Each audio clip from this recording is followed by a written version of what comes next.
Hola,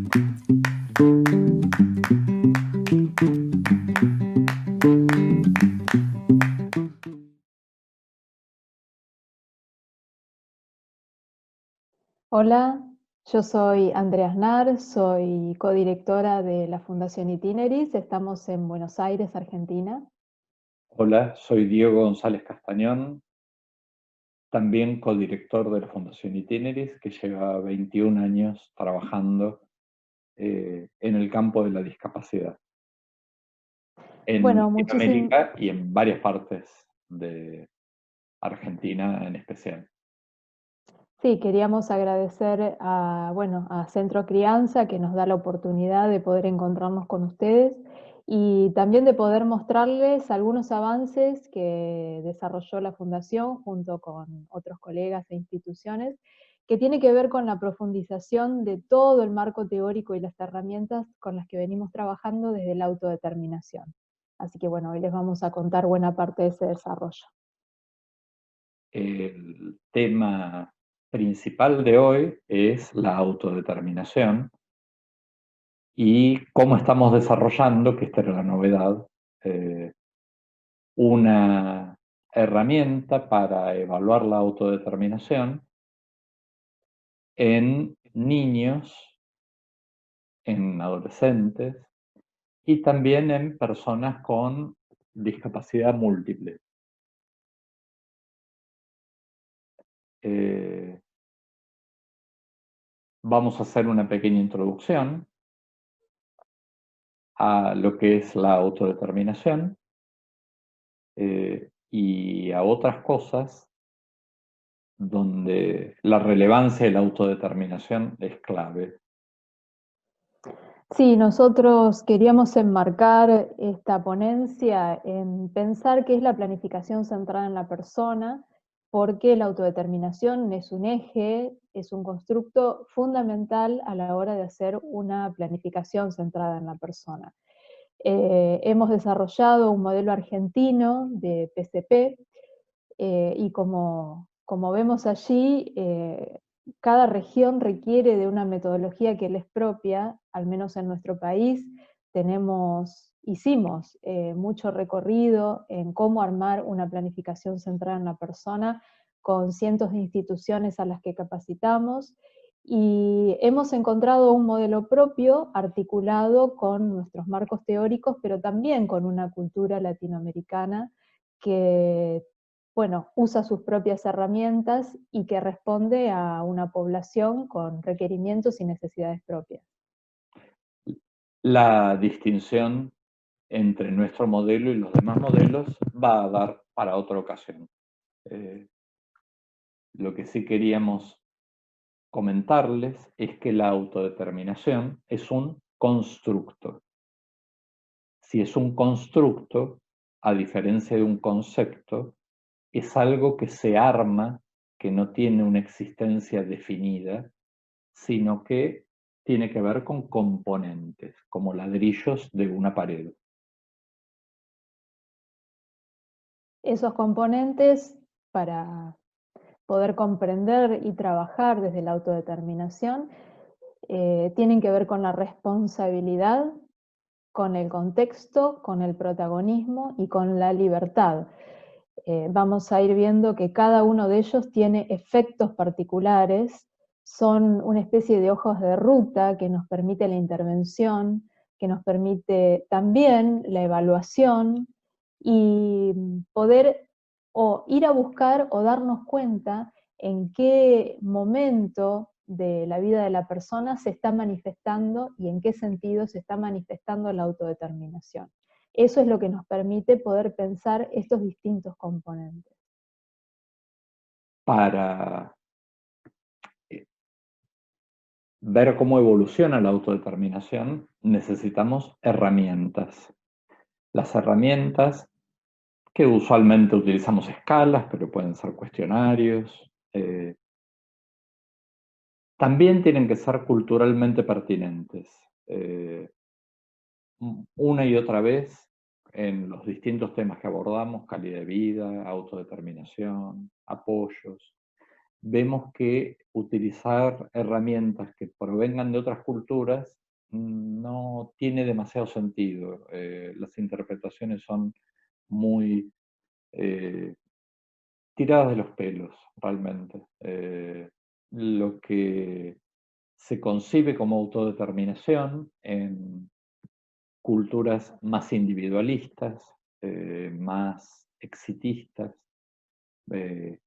que no controlan las emociones, que reprimen la expresión de las emociones, es muy distinto a cómo concebimos la autodeterminación los latinoamericanos. Sí, por eso justamente es que nuestras herramientas no están pensadas desde cabezas de expertos solamente, ¿no? Si bien nosotros somos expertos en la temática, trabajamos con instituciones que son expertas en brindar servicios y servicios para una población amplia en cuanto a rango de edad, las instituciones que están colaborando con nosotros en este momento para presentarles las herramientas que les vamos a presentar, trabajan con niños, con adolescentes, con jóvenes y con adultos, con lo cual, con distintas discapacidades y distintos niveles de discapacidad, ¿no? Distintos requerimientos de intervención. Con lo cual, estas herramientas como las más antiguas, que hacen referencia a personas jóvenes y adultas con discapacidad respecto de la autodeterminación, esas son nuestras primeras escalas, siempre estas herramientas son construidas localmente, ¿sí? Por más que haya expertos que piensan desde el nivel teórico que es la autodeterminación, son los mismos efectores con los que generamos los indicadores, ¿sí? Los indicadores parten de un marco teórico, pero sí o sí la selección, el refinamiento, las ideas a las cuales apuntan los indicadores tienen que ver con nuestra población, con los intereses de nuestros profesionales, con las visiones y la intervención en el campo de los profesionales que trabajan en centros educativos terapéuticos, en centros de día, en centros de formación integral.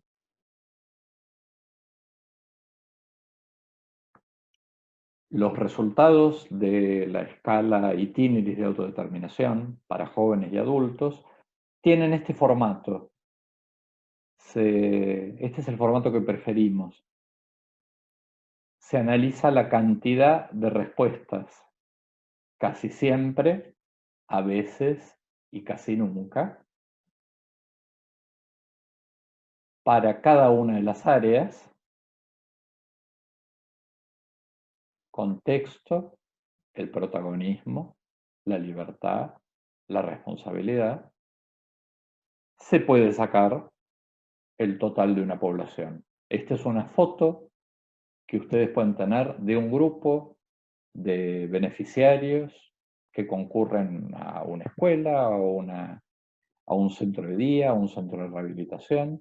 Uno puede claramente ver que, bueno, el protagonismo está bajo en este grupo y ve que también hay un problema con la cantidad de personas cuya libertad no está siendo bien cuidada, digamos, que no están ejerciendo su libertad. Entonces uno con este tipo de medidas ya puede ir tomando decisiones a nivel administrativo, a nivel de política institucional. Yendo un poco más a la lupa de cómo obtenemos estos resultados, les mostramos, ahora sí, indicador por indicador, cada grupo de indicadores, como ven, corresponde a un constructo, ¿no? A un componente de la autodeterminación. Acá estamos viendo el componente de la libertad, todos los indicadores en realidad con los que trabajamos este componente para medir la autodeterminación. Más abajo está responsabilidad. Y este tipo de procesamientos de los datos, como decía recién Diego, nos permite, en este caso, ver a cada indicador y su comportamiento, en este caso a nivel grupal. rápidamente por indicador podemos identificar también cuáles son los focos en los que tenemos que intervenir. Los focos de intervención a veces tienen que ver con detectar las fortalezas grupales o las fortalezas individuales, porque esto también se puede hacer a nivel individual, y también cuáles son los requerimientos de mayor urgencia con la lógica del semáforo, ¿no? Todo aquello que tiene mayor magnitud de rojo, allí es donde seguramente vamos a intervenir, porque son las debilidades, y donde hay mayor cantidad de verde, mayor porcentaje, bueno, allí tenemos una gran fortaleza también para hacer jugar a la hora de la intervención. Fíjense con respecto a esta área de libertad, que se reúne con amigos por iniciativa propia y tiene opciones para usar su tiempo libre, son claramente dos focos de intervención, y expresa lo que le gusta y lo que no le gusta es una fortaleza. Entonces uno hace pie en lo que es una fortaleza para ir hacia lo que no es una fortaleza.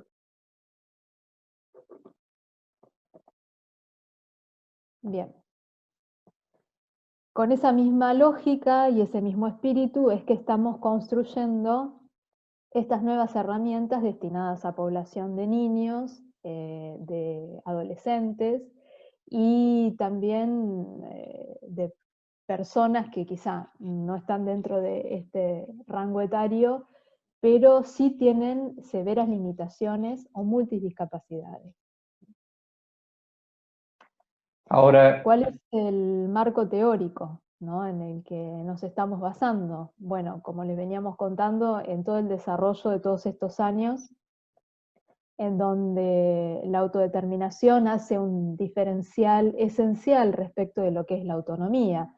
La autonomía tiene que ver con todas aquellas habilidades o capacidades que por lo general están muy vinculadas a los programas de terapia ocupacional, de actividades de la vida diaria, en donde se trabaja por y desde la rehabilitación de alguna habilidad en particular, de alguna función en particular.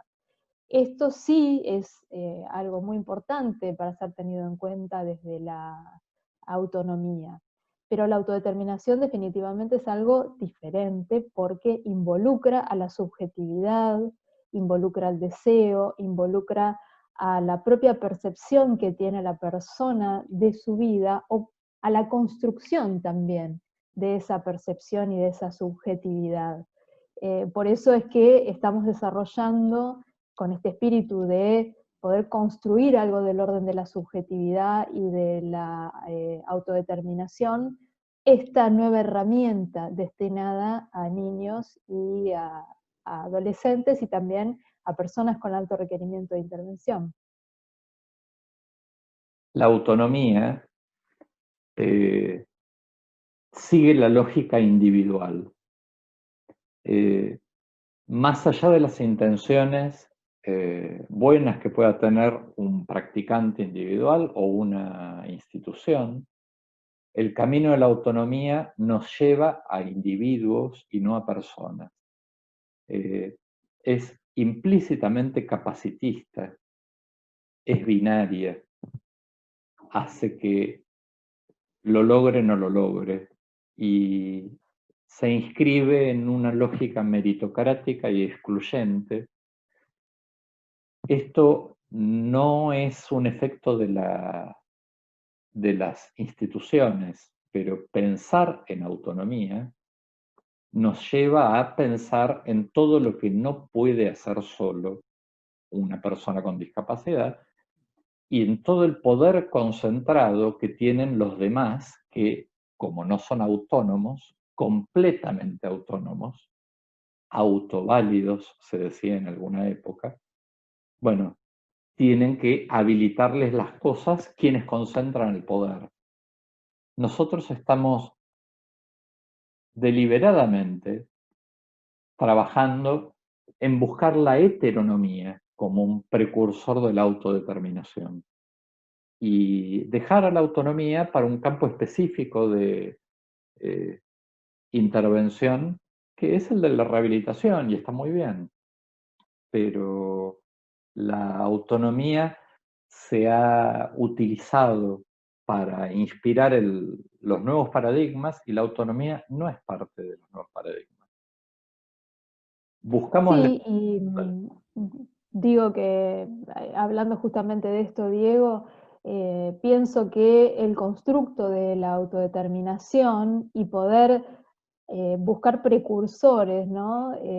Nos enlaza una cosa con otra, pensar la heteronomía desde el contexto vincular, que es un componente de la autodeterminación, ¿no? Nosotros al poder tener 4 componentes, vamos a repetirlos por las dudas, el protagonismo, la libertad, la responsabilidad y el contexto, que en tiempos de pandemia venimos viendo que el contexto tiene un peso sumamente relevante, ¿no?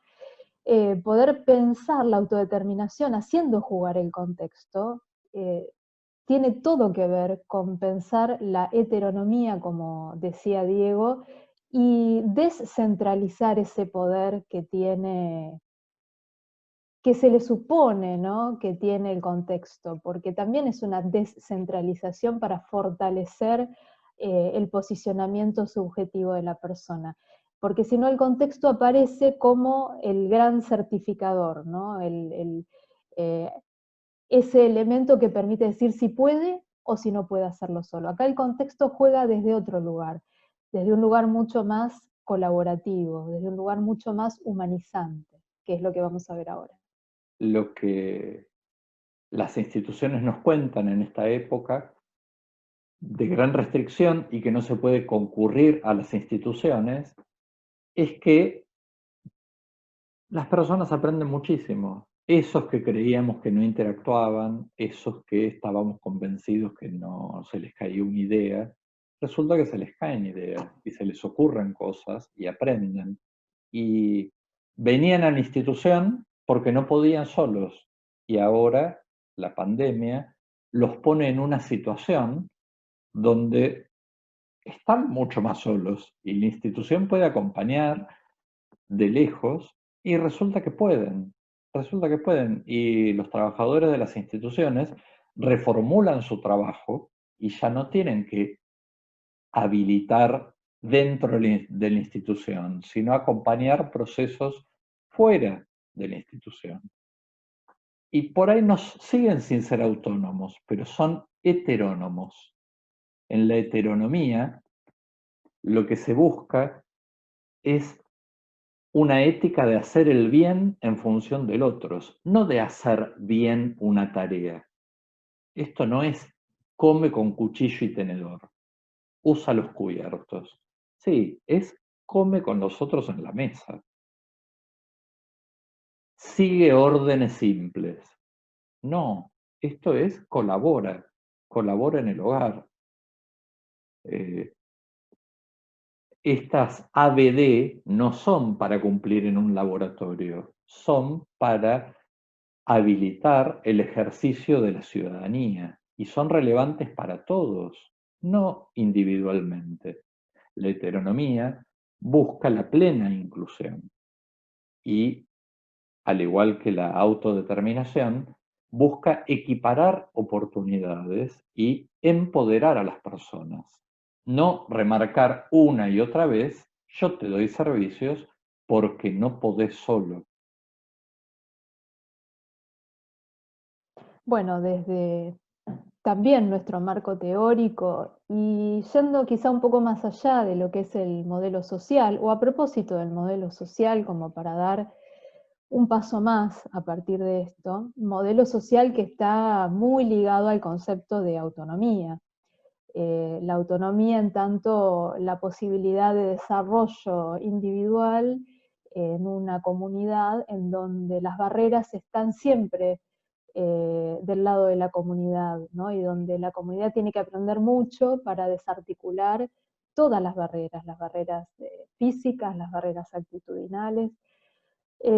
Pensar en el modelo subjetivo es poder entender que las barreras pueden estar tanto en la persona y en su entorno inmediato vincular, como también en la comunidad, ¿no? Poner siempre las barreras por fuera impide muchas veces un desarrollo personal que pueda desarticular también las propias barreras que tienen muchas veces las personas con discapacidad. Y muchas veces también las familias, ¿no? Cuando no se trabaja, por ejemplo, la contracara de la autodeterminación, que es la sobreprotección, ahí nos encontramos con una barrera enorme, ¿no? Y definitivamente pensar en autonomía no nos ayuda para nada en la desarticulación de cualquier barrera que tenga que ver con la sobreprotección. Sí nos ayuda mucho la autodeterminación. ¿Por qué? Simplemente porque hay un componente como el contexto vincular que va a contemplar cómo ese contexto sí se comporta o no como una barrera, y los demás componentes, ¿no? Del lado de la persona, su responsabilidad, su manejo de la libertad, el ejercicio del protagonismo. ¿Dónde están las barreras en la persona para que todo esto se desarrolle? La autonomía fue popularizada como principio ordenador dentro del modelo social, porque los impulsores del modelo social eran principalmente personas con limitaciones motrices o ciegos. Muy tardíamente se sumaron las personas sordas, con toda la diversidad de sordos, hipoacúsicos, implantados, oralizados. Pero todos ellos se olvidaron de los intelectuales y de los que tenían un trastorno psiquiátrico que hoy llamamos adecuadamente discapacidad psicosocial. Y las personas con discapacidad intelectual son el 40% de las personas con discapacidad. El mundo de la discapacidad tiene una mitad, que es motriz, 40% más o menos, y otra mitad que es intelectual o psiquiátrica, otro 40%. Ceguera y sordera se reparten el 20%, pero sistemáticamente se han olvidado y el movimiento asociativo de personas con discapacidad toleró con total naturalidad durante el desarrollo de la convención, por ejemplo, todo el proceso hasta lograr la convención, que las personas con discapacidad intelectual no estuvieran allí y que estuviera su mamá, sus profesionales, porque el resto de las personas con discapacidad está convencido incluso actualmente que los discapacitados son los intelectuales, porque ellos no tienen autonomía y nosotros sí.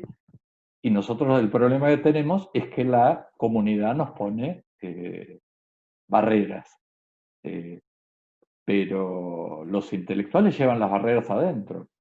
El concepto de autodeterminación nos permite darnos cuenta de las verdaderas dimensiones del colectivo de discapacidad y generar un modelo que dé cuenta tanto de las barreras que están fuera de la persona como de las que están dentro de la persona. El funcionamiento depende siempre de una persona en un contexto. No existe un modelo social de la discapacidad si luego pensamos en individuos.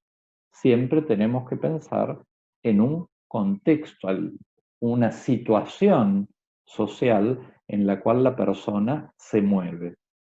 Y naturalmente las intervenciones pueden ir tanto para la comunidad y las instituciones como para la persona y su red de pertenencia. Mejorando ambos lados del triángulo, podemos disminuir la discapacidad de una persona, aunque las limitaciones sean crónicas y sean las mismas. Sí, ahí también vemos que en la base del triángulo decía intervenciones transformadoras, ¿no? Esas intervenciones transformadoras son herramientas bien concretas para lograr los objetivos que nos mencionaba Diego, tanto hacia la persona y su red de pertenencia como a la comunidad y las instituciones de las que participa la persona. Esas intervenciones transformadoras en nuestro modelo son tres. Esas tres intervenciones son los servicios que recibe la persona, Nosotros por servicios entendemos todo, el abanico prestacional que tiene nuestro programa de rehabilitación a nivel nacional. Los recursos que son todos los servicios son las prácticas profesionales, las prácticas profesionales de rehabilitación, o así es. o de educación. Los recursos.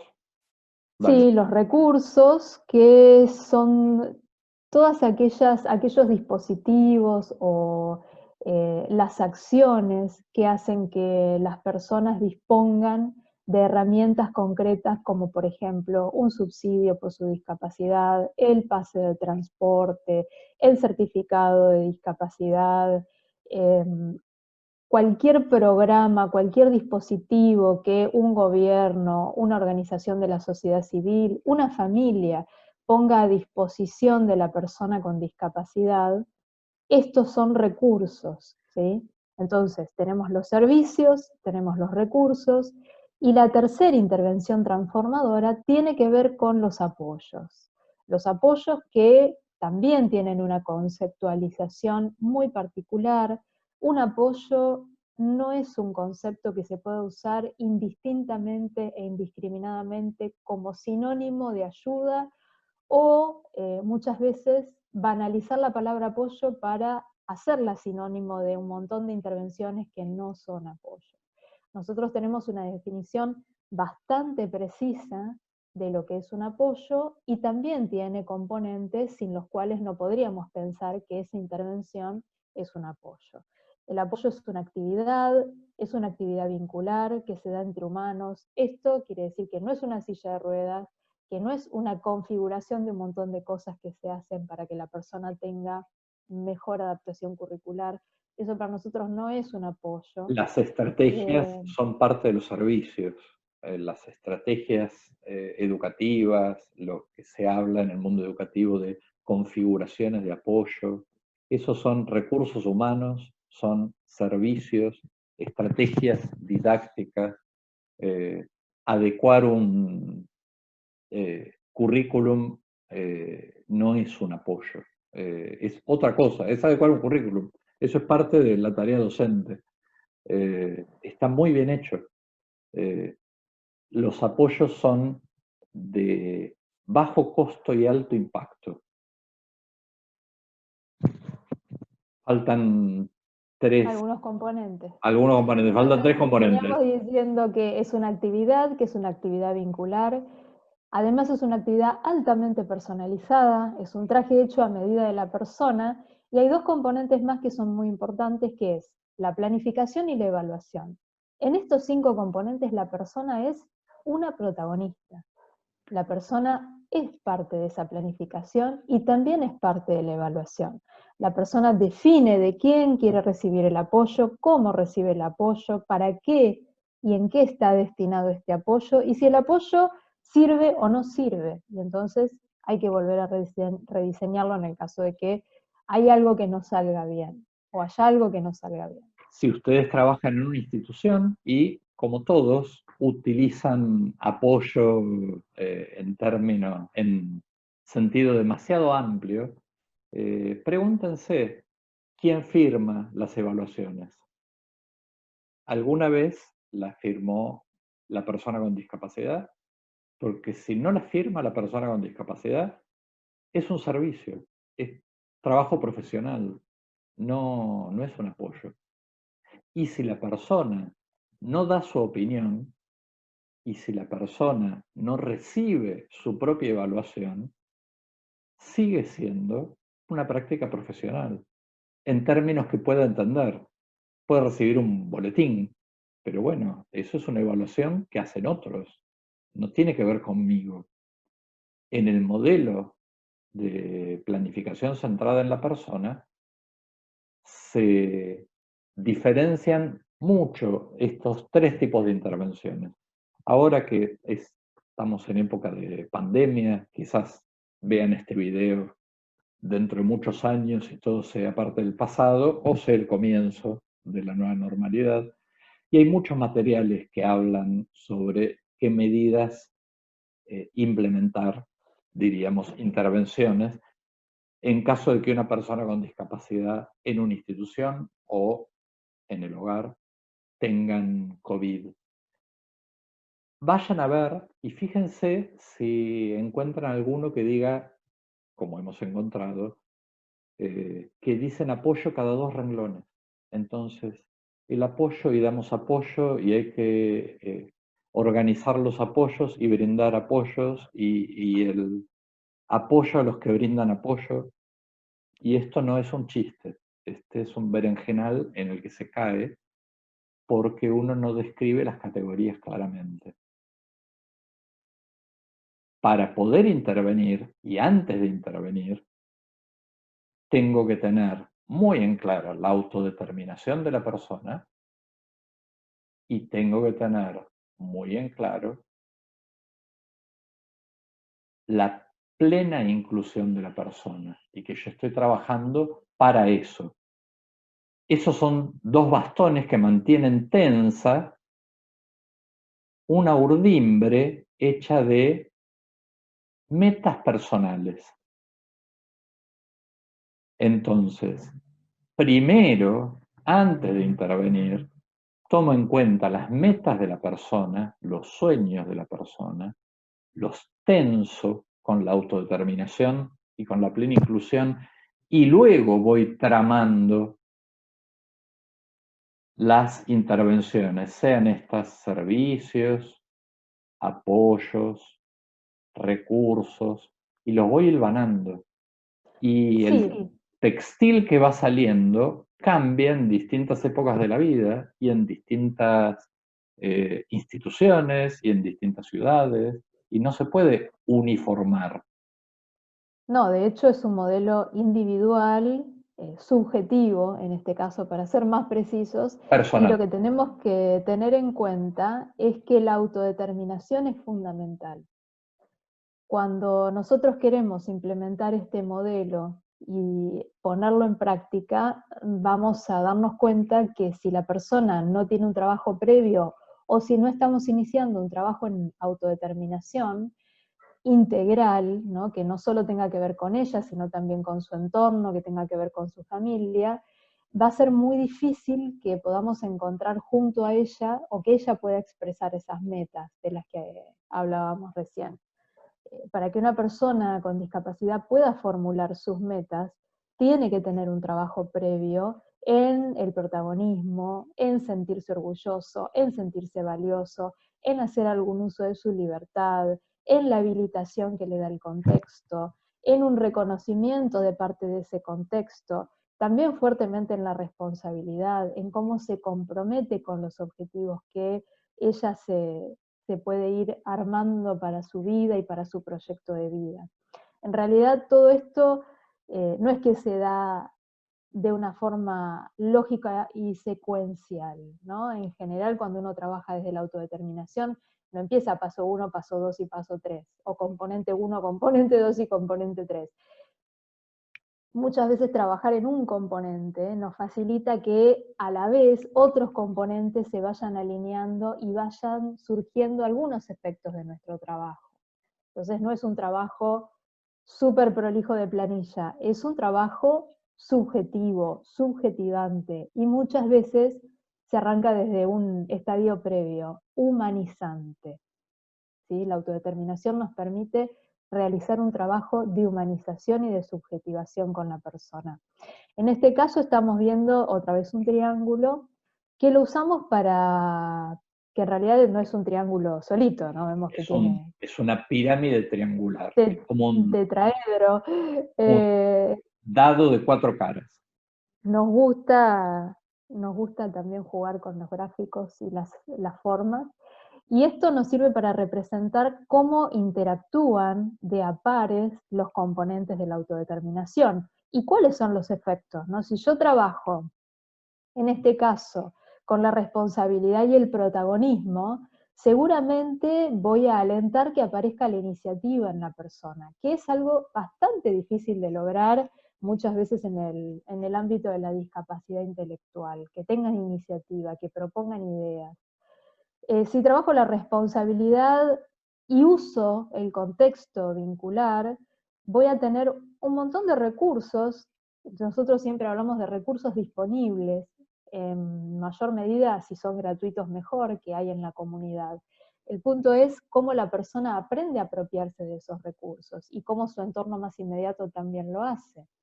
Si trabajamos desde el protagonismo y desde ese contexto que muchas veces define, ¿no? Define blanco sobre negro, bueno, entonces estamos trabajando algo del orden de los límites, lo que se puede, lo que no se puede, quién soy y quién no soy, quién es el otro y quién soy yo. Si trabajamos desde la libertad y el protagonismo, vamos a estar alentando la creatividad. Digamos, acá hay, de nuevo, ¿no? Como mucha precisión respecto del uso de esos componentes, del trabajo con indicadores y de lo que se puede producir a partir de la intervención de este modelo. Sí, la habilitación es fundamental y fíjense que habilitación no es permiso, no es ser que me den permiso. La habilitación entra dentro, involucra la libertad de la persona. Y también tenemos dos pares muy interesantes, que son los límites y las fronteras. Amerita que lo lean después a eso.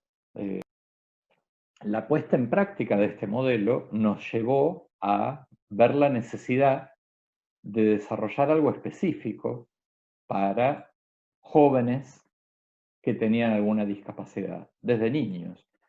Y estamos en el presente desarrollando dos escalas.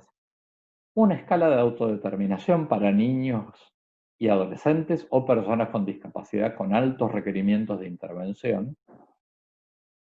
Y menos, no le esperábamos tanto, una escala de progresión en el desarrollo de habilidades heterónomas de la vida cotidiana, entre los 4 y los 6 años.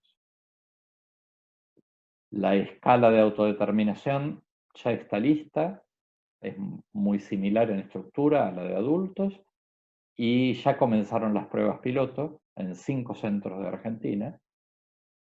La de habilidades heterónomas de la vida cotidiana va a contar con 4 áreas: el cuidado de sí mismo, las habilidades hogareñas convivenciales, los precursores de la socialización y los precursores de la ciudadanía.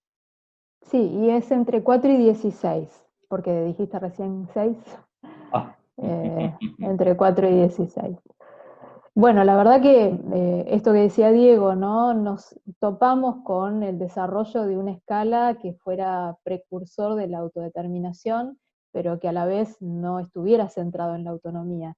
Y queremos hacer hincapié especialmente en el desafío que estamos asumiendo para poder reflejar este concepto de la autodeterminación y que en definitiva sea la autodeterminación aquella meta a la que estamos llegando, ¿no? Aún en las personas con mucho más requerimiento de intervención y con multidiscapacidades. Entonces, ¿de qué se trata esto? ¿Qué es lo que está detrás de este espíritu con el que estamos haciendo estas escalas? Bueno, en principio, evaluar 3 posiciones, ¿no? De la persona con discapacidad respecto de su entorno. Fíjense que siempre está muy presente el entorno. En una primera posición, bueno, que la persona realmente tiene requerimiento de ser asistida, alguien de su entorno, quien fuere, más allá de la complejidad, a veces la complejidad es alta, a veces la complejidad es muy simple, muy sencilla o básica, tiene que intervenir para lograr este indicador. La persona con discapacidad es la receptora de esas intervenciones, pero también va empezando a esbozar algo, ¿no? En un siguiente nivel es colaboradora. La persona, independientemente de sus limitaciones, realiza una parte de la acción, aunque solo sea iniciarla o recibirla activamente. En el tercer nivel, la persona es heterónoma y hace las cosas, aunque no sea por sus medios en sentido autónomo, son sus medios porque los recursos, los servicios y los apoyos son sus propios medios porque es su derecho. Entonces tenemos que superar la visión de que ella en realidad no puede. No, está pudiendo ella, él, con el apoyo, con el servicio, con el recurso, que son los que le están equiparando las oportunidades. Y se transforma en un ciudadano pleno, uno más de la familia, uno más de la comunidad. Todo esto lo pueden encontrar en nuestro libro. Sí, volvemos para atrás. Ahí está nuestro libro de planificación centrada en la persona, prácticas revolucionarias latinoamericanas en discapacidad. Hay una versión que es gratuita, de libre circulación, en PDF y que también es accesible. Y bueno, para los que les gusta más la versión impresa, se puede conseguir por Mercado Libre en Argentina, por supuesto. Bueno, muchas gracias por haber asistido. Si les interesó, entren en contacto con nosotros. Si les quedaron preguntas, entren en contacto con nosotros. Háganse seguidores de Instagram, seguidores de Facebook. Ahí les vamos a dejar como cierre los datos de contacto. Mándenos un mail, entren a la página de la Fundación o de los autogestores. Bueno, muchas gracias. Muchas gracias y bueno, esperamos tener algún intercambio con ustedes a partir de este concepto que es la autodeterminación y de las herramientas, si les interesa. Muchas gracias.